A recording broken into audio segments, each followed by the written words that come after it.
The distinction between primary and secondary qualities gives us a certain, or suggests a certain vocabulary for describing the world. And that vocabulary used in this chapter is ideal and real. Ideal and real. I think the idea is that the primary qualities of a thing are its real qualities. The secondary qualities of a thing are its ideal qualities. And ideal in the sense that they only exist as ideas. They don't exist as in the thing considered purely as a physical object. So we could say then at this point, once we've made the distinction between primary and secondary qualities, you said that some qualities of things are real in the sense that they are the real, objective, inherent qualities of things. Other qualities of things are ideal in the sense that they exist in us as the perceiving subject and perhaps in our interaction with the thing, but not in the thing itself. They exist only as ideas. So what we come out with in terms of the qualities of things is that some qualities of things are real and other things are merely ideal. Now, one of the things that Blackburn says is that Descartes more or less came to this conclusion, and he was not worried, and to a certain extent, neither was Locke. Well, we can say then that there is a scientific description of the world in terms of the primary qualities of things, and that is the true picture of the world. And then there is what Blackburn calls the manifest image of the world, the way the world looks to us. And as long as we keep those things distinct, we'll be okay. There are certain things that we can say about the world, the way that it is in itself, in terms of its primary qualities, and that's the job of science, to determine what those qualities are and how they produce the world that we do perceive in all of its richness. For instance, it's not as if the phenomenon of vision is totally mysterious. Why we see, we've had discussion in earlier chapters, why we see the colors that we do and how our perception of color varies according to the physical processes that actually produce color sensation in us. There's a phenomenal world in the sense of the world as it appears to us, and then there's a physical world, world of primary qualities, which produces. We can understand that phenomenal world. At least that is the sort of position that we would maybe immediately respond to when the relativist tells us that, well, the way that we perceive the world is the way the world is for us, and there's no sort of, and we live in many worlds. We can say, well, no, we don't. There's the world of science, which describes the primary qualities of things, and then there's the world of individual perception, which varies according to the secondary qualities, to some degree varies according to the secondary qualities that we perceive in things.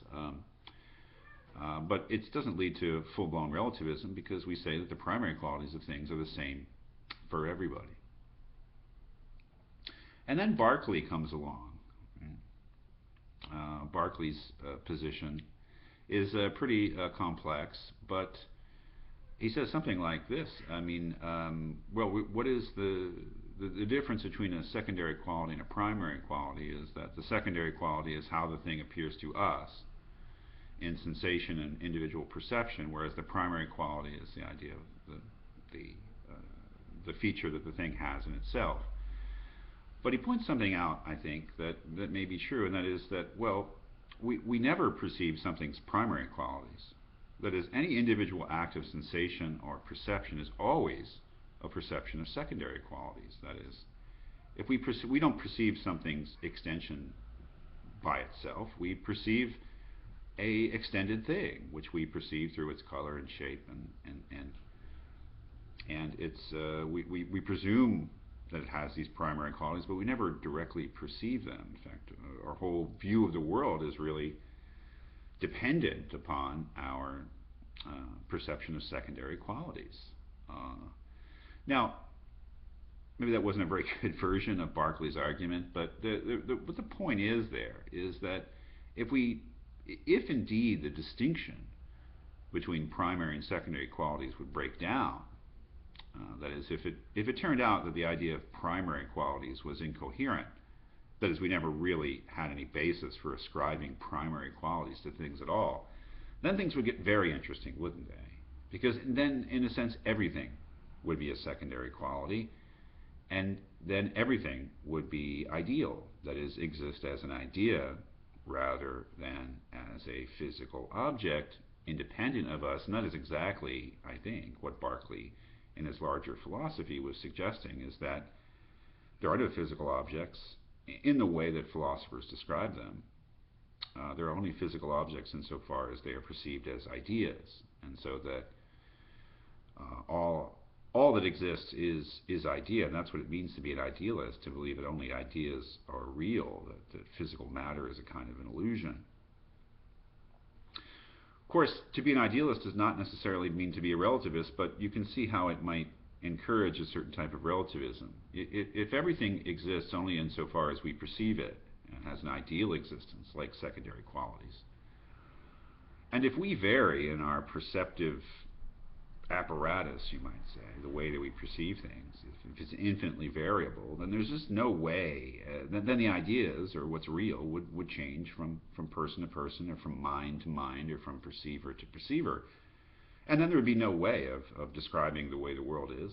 The world is ideal, and the ideas that it's composed of are akin to secondary qualities, and they depend upon the perceiver. Their nature depends upon the perceiver, so their nature varies from perceiver to perceiver. So we would have a kind of a relativistic idealism, which is, I think, something that's quite promising as I guess, as a candidate for what the world is really like, and how we can possibly describe it.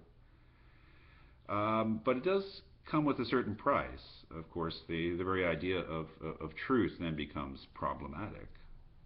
We normally think of our thoughts, our perceptions, our theories of the world as being true, and they match up with the way the world really is. If there is no way the world really is, then it would seem that there is no way to verify whether any of our thoughts and perceptions are actually true, and that may not be a consequence that we're willing to accept.